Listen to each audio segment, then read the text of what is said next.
बच्चों आज हम सीखने वाले हैं कक्षा 8 बीजी व्यंजक एवं सर्व समीकाएं, एल्जेब्रिक एक्सप्रेशन एंड आइडेंटिटीज, यह बोला जाता है अंग्रेजी में इसको। तो इसको समझने से पहले हमें चर राशियां, इसमें दो चीजें होती है, एक तो चर राशियां होती हैं और एक अचर राशियां होती हैं।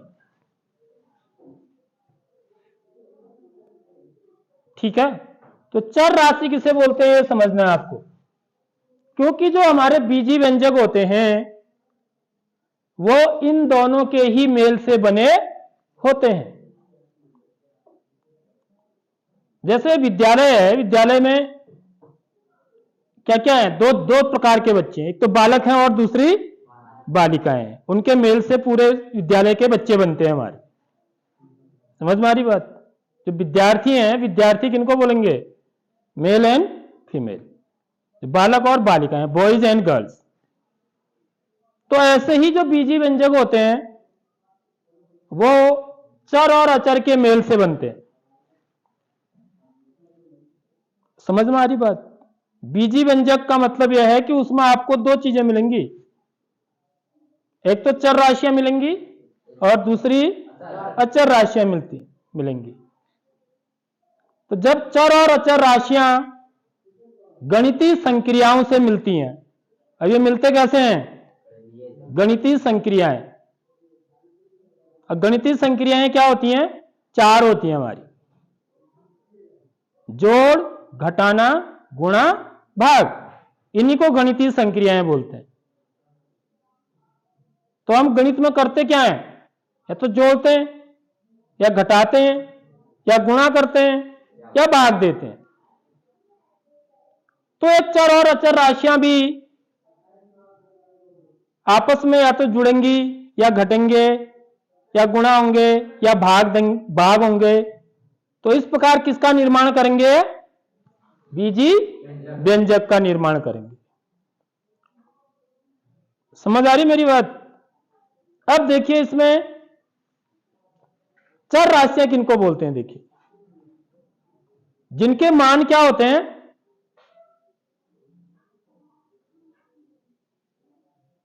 चर राशियां वो राशियां होती हैं जो कोई भी मान ले सकती हैं, भिन्न भिन्न मान ले सकती हैं जो। ठीक है, और अचर राशियां वो होती हैं जिनके मान क्या होते हैं? निश्चित होता है, जो बदलता नहीं है। अब इसको समझना है आपको, इसका क्या मतलब है, भिन्न भिन्न मान का क्या मतलब है और न बदलने का क्या मतलब है। ठीक है, जैसे देखो ये कमरा है, ठीक,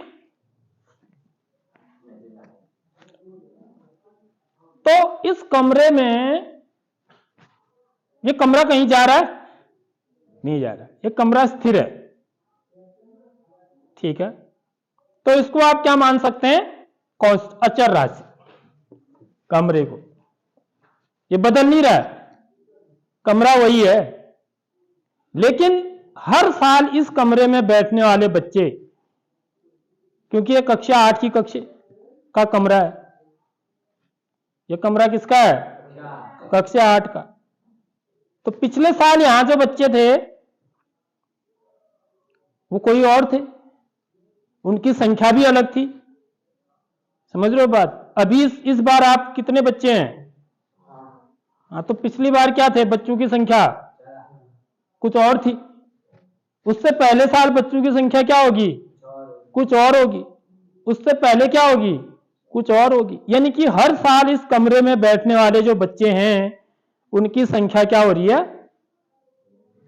बदल रही है, भिन्न भिन्न हो रही है, भिन्न भिन्न मान ले रहे हैं बच्चे। बच्चों की संख्या क्या हो रही है? भिन्न भिन्न हो रही है, एक ही नहीं है हर साल। एक ही हो सकती है क्या? नहीं हो सकती है। तो अगले साल कितने बच्चे होंगे? यहां 10 बच्चे होंगे, क्योंकि अभी कक्षा 7 में 10 बच्चे हैं।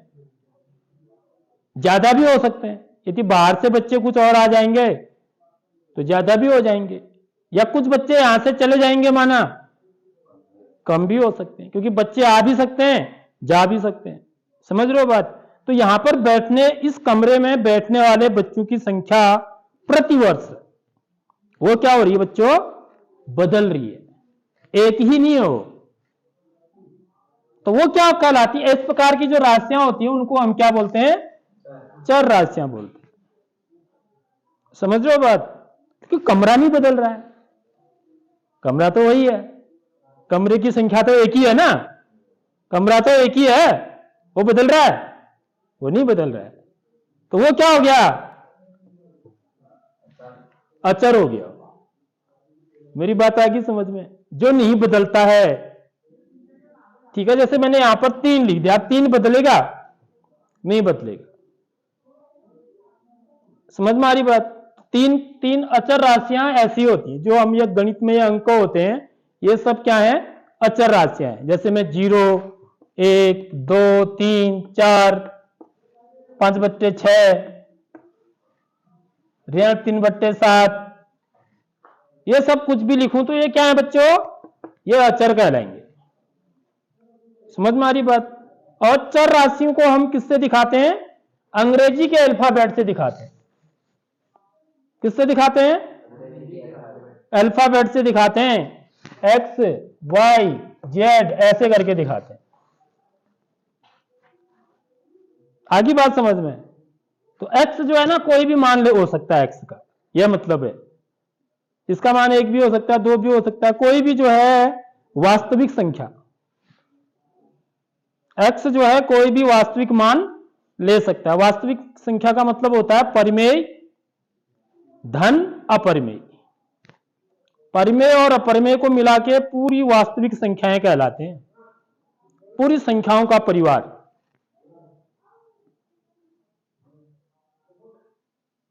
तो इसका मान कुछ भी हो सकता है। जैसे हम देखो, इसको एक उससे समझेंगे हम उदाहरण से, ठीक है? जैसे मैंने परिमाप निकालते हैं ना हम, आयत का परिमाप निकालते हैं। किसका? आयत का परिमाप। तो इसका सूत्र क्या होता है?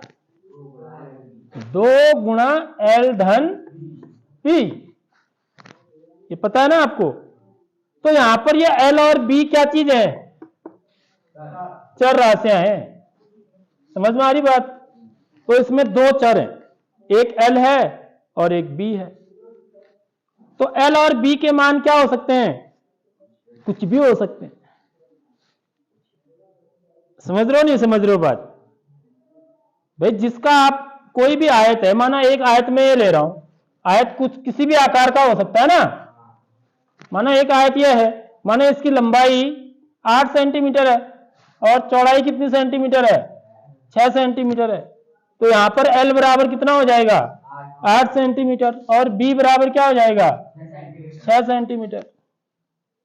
अब एक दूसरा आयत लेता हूं मैं, क्योंकि आयत कैसा भी हो सकता है ना बच्चों। ये एक छोटा आयत ले लिया मैंने, तो यहां पर इसकी लंबाई कितनी है? माना 5 सेंटीमीटर, और इसकी चौड़ाई कितनी है? 3 सेंटीमीटर माना, ठीक है, कुछ भी हो सकती है। तो L और B के मान क्या हो सकते हैं? अलग अलग हो सकते हैं ना, अलग अलग आयतों के लिए हो सकते हैं, नहीं हो सकते हैं? ऐसे कितने लाखों करोड़ों असंख्य आयत हो सकते हैं जिनकी लंबाइयां और चौड़ाइयां कैसी होंगी? अलग अलग होंगी। तो ये L और B कोई भी मान ले सकता है, फ्री है मान लेने के लिए। अब ये 2 थोड़ी बदलेगा आगे से ना, ये 2 नहीं बदलेगा, ये 2 तो 2 ही रहेगा। समझ रहे हो नहीं समझ रहे हो बात? हालांकि यहां पर ये इसके साथ क्या हो रहा है? गुणा हो रहा है, तो ये पूरा ही फिर एक चर ही बन जाता है, 2L बन जाएगा ना पूरा। समझ में आ रही बात? लेकिन मेरे पास एक ऐसा मैं लिख रहा हूं, देखिए x धन 3, तो ये भी क्या कहलाता है बच्चों? ये सबसे पहले तो इसको, ये भी एक बीजी व्यंजक कहलाता है। आगे बात समझ में? इसमें क्या है? 2 चर हैं, ठीक। अब देखिए, एक मैंने एक ऐसा लिखा, मैंने x धन 3 लिखा, देखो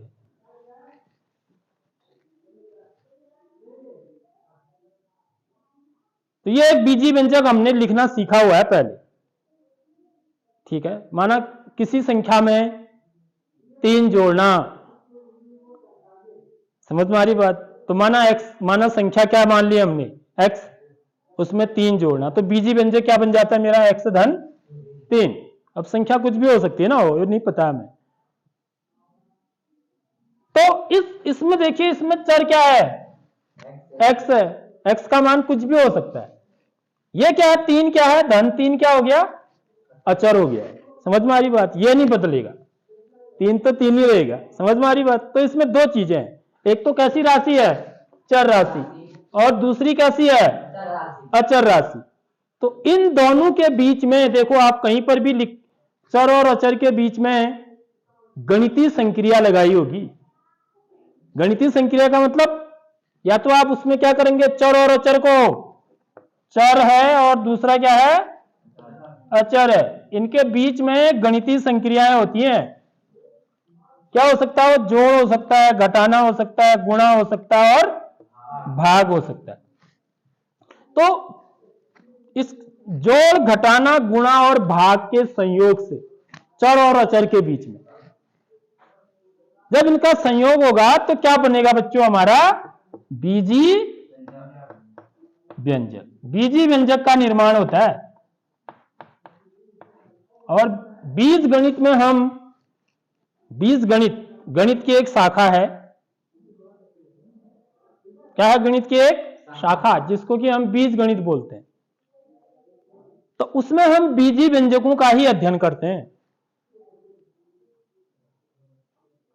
ठीक है। तो बीजी व्यंजकों में सारी संख्याएं आ जाती हैं, चर और अचर। यदि मैं 3 लिख रहा हूं तो यह भी क्या है बच्चों, एक बीजी व्यंजक है। समझ में आ रही नहीं आ रही बात। 3 भी क्या है, एक बीजी व्यंजक है। अब यह कैसा बीजी व्यंजक है, जिसमें केवल क्या है, चर है, इसमें नहीं है, केवल अचर ही अचर है बस। समझ में आ रही बात। केवल अचर ही है तब भी वो बीजी व्यंजक कहलाएगा। यदि मैंने टी लिख दिया,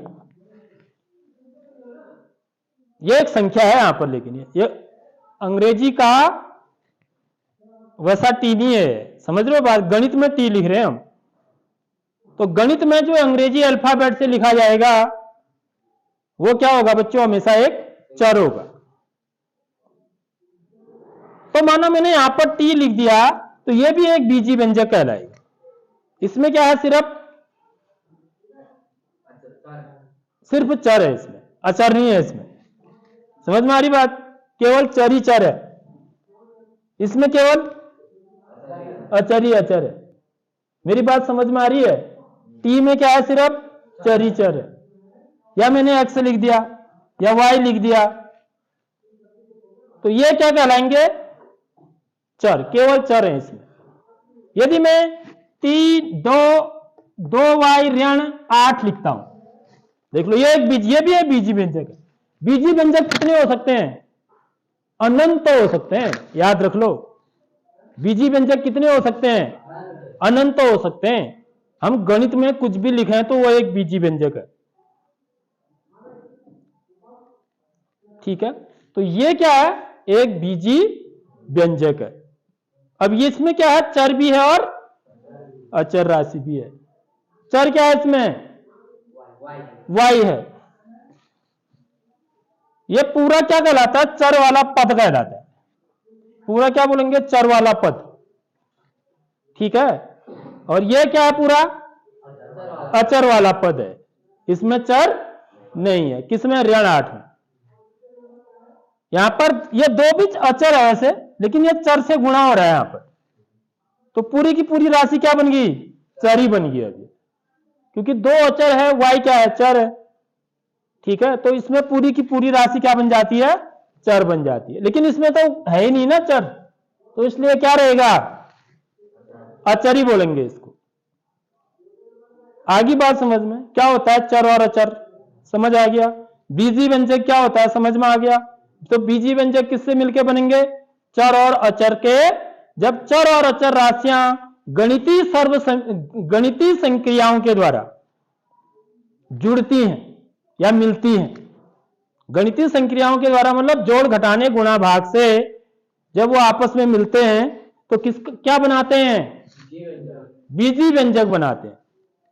तो ये चीज आपको पता होनी चाहिए कि बीजी व्यंजक क्या होता है, तभी हम फिर इसको आगे बढ़ेंगे। ठीक बात।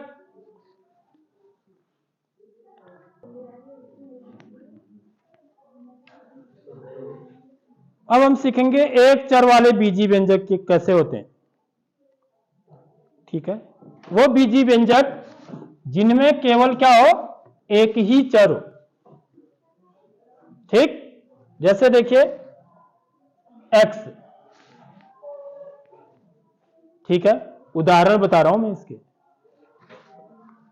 y ऋण 1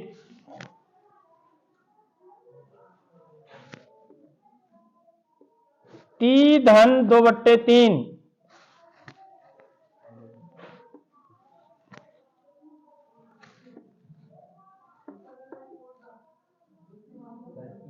2p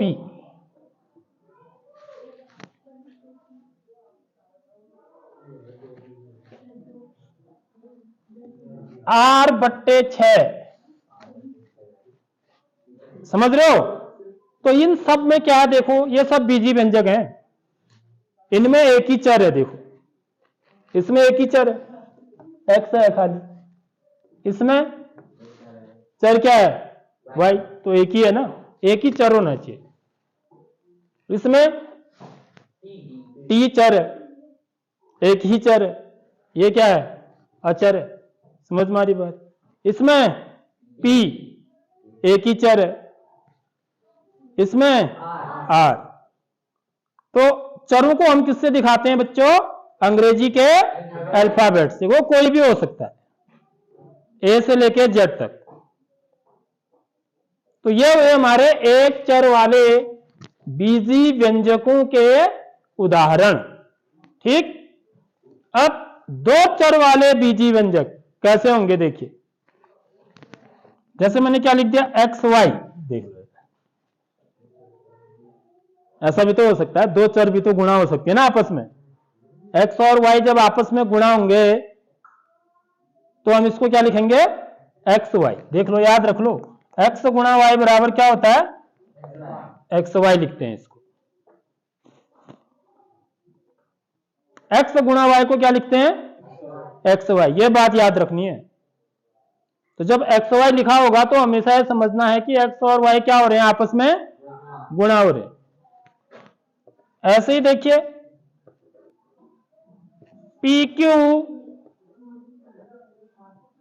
धन 1।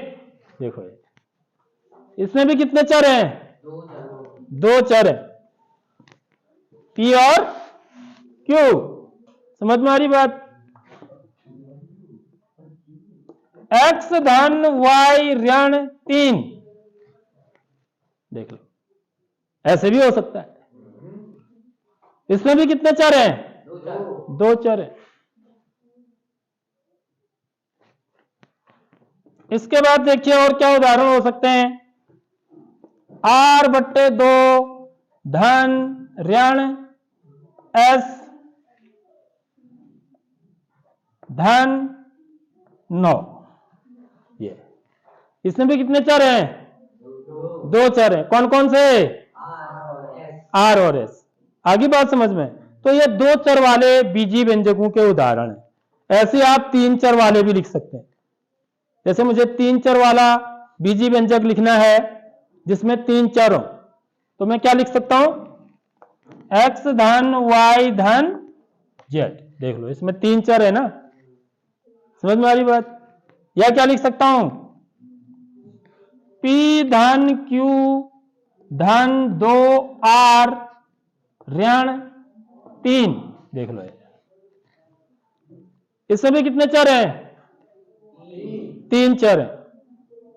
एक तो p है, दूसरा q है, तीसरा r है। तो समझ में आ रही नहीं आ रही बात। जिसमें तीन अल्फाबेट होंगे, जिसमें एक ही अल्फाबेट होगा केवल, वो क्या होगा, एक चर वाला बीजी व्यंजक होगा।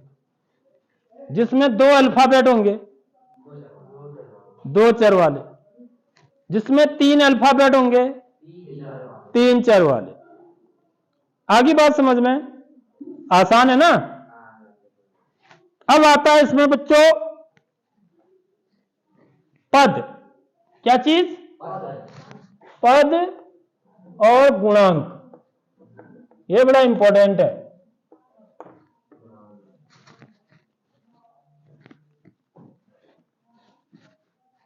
अब आपको यह समझना है कि पद और गुणांक क्या होते हैं।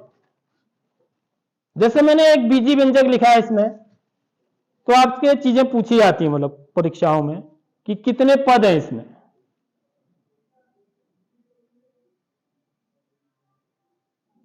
और गुणांक बताओ किसी चर का गुणांक। ठीक है, गुणांक किसका होता है? चर का होता है, जिससे गुणा है वो। चर जिससे गुणा होता है वो उसका गुणांक कहलाता है। समझ में आ गई बात? तो देखो पहले पद की बात करते हैं। तो देखिए इसमें कितने पद हैं? एक पद है। ये भी बड़ा आसान है समझना। पद हमेशा किससे अलग होंगे बच्चों? कौन से चिन्ह से? धन या ऋण से। शायद रख लो, पद हमेशा धन या ऋण से अलग होंगे, गुणा और भाग से नहीं। यह बात याद रखना है। ठीक है, अब इसमें कितने पद हैं? दो पद है। एक तो क्या है? y। दूसरा पद क्या है? ऋण एक है, चिन्ह सहित बोलेंगे। पहला पद y, दूसरा पद ऋण एक, क्योंकि बीच में ऋण का चिन्ह है। देखो तो पद हमेशा धन या ऋण चिन्ह से अलग होंगे, गुणा और भाग के चिन्ह से अलग नहीं होंगे। अभी समझोगे आप। इसमें कितने पद हैं? दो पद है। पहला पद t, दूसरा पद 2/3। इसमें कितने पद हैं? एक ही पद है इसमें। मैंने अभी बताया ना, गुणा से अलग नहीं होगा पद, भाग से भी नहीं होगा, तो ये एक ही पद कहलाएगा पूरा। जिसमें एक ही पद होते हैं बच्चों उसको एक पदी बोलते हैं। क्या बोलते हैं? एक पदी बीजी व्यंजक बोलते हैं। जिसमें दो पद होंगे उसको क्या बोलते हैं? द्विपदी बोलते हैं। यह याद रखना है आपको, द्विपदी बीजी व्यंजक। तो यहां पर मैंने जितने भी लिखे हैं इसमें कितने पद है बताओ? एक ही पद है, क्योंकि यहां पर भाग हो रहा है। देखो 6, आर में 6 का भाग दे रखा है। ठीक है, अब आते हैं गुणांकों की बात भी कर लेते हैं यहीं पर। चलो पदों की बात करते हैं पहले नीचे। ठीक है, इसमें कितने पद हैं? इसमें इसमें 3 पद हैं। इसमें देख लो है, देखो यहां पर धन चिन्ह और ऋण चिन्ह लगा हुआ है। तो मैंने आपको बताया कि पद हमेशा धन चिन्ह या ऋण चिन्ह से पृथक होते हैं। तो यहां पर 3 पद है। पहला पद x, दूसरा पद y, तीसरा पद ऋण 3। तो जिस बीजी व्यंजक में 3 पद होते हैं उसको हम क्या बोलते हैं? त्रिपदी बोलते हैं।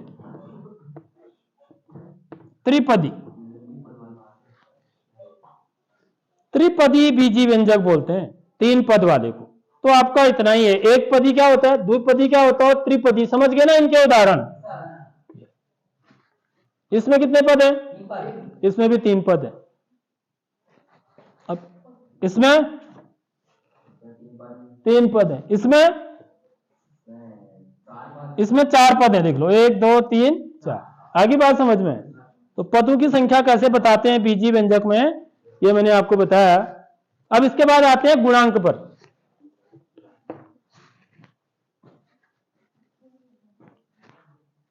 अब यहां पर क्या होता है, आपसे पूछा जाएगा कि इस चर का गुणांक बताओ। अब जैसे देखिए यहां पर x का गुणांक क्या है? x का गुणांक का मतलब यह है कि x किस संख्या से गुणा है। किससे गुणा है? कुछ है आगे? x के आगे नहीं है। ठीक है, जब कुछ नहीं होता है तो इसका मतलब x का मतलब 1x होता है। याद रखेंगे x का मतलब कितना होता है? 1x। ये समझ लो, ये बहुत बात काम आएगा तुम्हारे। ये कई बार हम गलती करते हैं इसमें,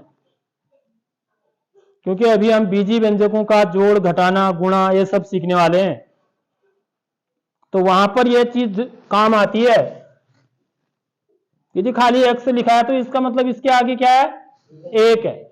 और मैंने बताया आपको 1x को हम क्या लिखेंगे, 1 गुणा x, यह मतलब होता है इसका। 1x का क्या मतलब होता है, तो x किससे गुणा हो रहा है, 1 से। तो यहां पर x का गुणांक क्या है बच्चों, 1 है।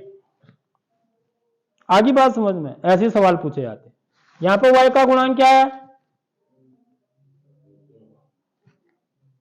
क्या है y का गुणांक, 1 है, कि y के आगे भी कुछ नहीं है, तो इसका मतलब कुछ नहीं है तो 1 है, हमेशा याद रखो। t का गुणांक 1 है, p का गुणांक 2 है, यहां पर याद रख लो। अब हम बिना देखे बोलेंगे,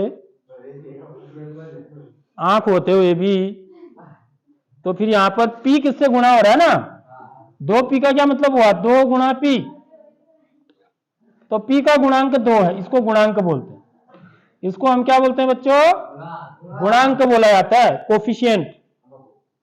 क्या बोलते हैं अंग्रेजी में, coefficient of p। The coefficient of p is 2।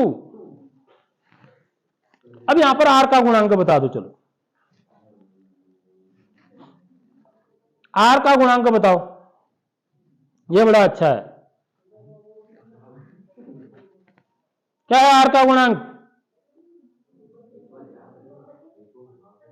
r किससे गुणा हो रहा है,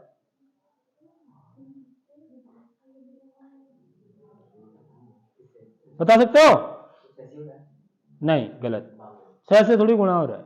यदि 6 से गुणा हो रहा होता तो 6r होता, ठीक है, लेकिन 1 से भी नहीं हो रहा है, याद रख लो ये बात। यदि यहां पर r का गुणांक पूछा जाएगा तो मैं इसको कैसे लिख सकता हूं बच्चों, 1/6 गुणा r लिखूंगा। समझ में आ रही बात, 1/6 को यदि मैं r से गुणा करूंगा तभी तो r/6 आएगा। देखो इसके नीचे 1 लिखूंगा ना, अंश को अंश से गुणा करूंगा, 1 को r से गुणा करूंगा तो r आएगा, 6 को 1 से गुणा करूंगा 6 कम 6, तो r का गुणांक क्या है, 1/6 है। यह बात याद रख लो, r का गुणांक 1/6 है यहां पर, क्योंकि r 1/6 से गुणा हो रहा है। इस चीज, यहां से हमको एक चीज और समझ में आई। क्या समझ में आई बच्चों, कि मैं r/6 लिखूं या 1/6 गुणा r लिखूं, यह दोनों एक ही बात होती है। समझ में आ रही नहीं आ रही बात, मैं चाहे ऐसे लिखूं या ऐसे लिखूं एक ही बात होती है। अभी हमने आपको सीखा था हमने कि दो परिमेय संख्याओं के बीच की परिमेय संख्या निकालना, ठीक है, तो वहां पर भी हम इसी का प्रयोग करते हैं। देखा तुमने, क्या करते हैं हम, यदि मुझे a और b की बीच की परिमेय संख्या बतानी है तो a धन b बट्टे 2 होता है, ठीक है। इसी को मैं कैसे लिख देता हूं, 1/2 गुणा लिख देता हूं, देखो a धन b, तो ये दोनों एक ही बात होती है।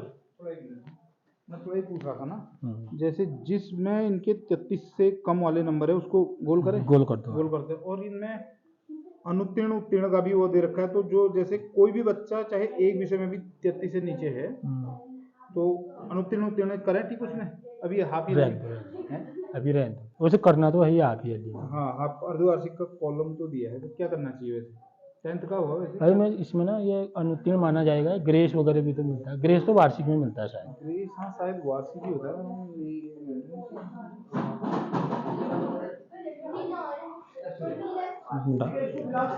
हाँ।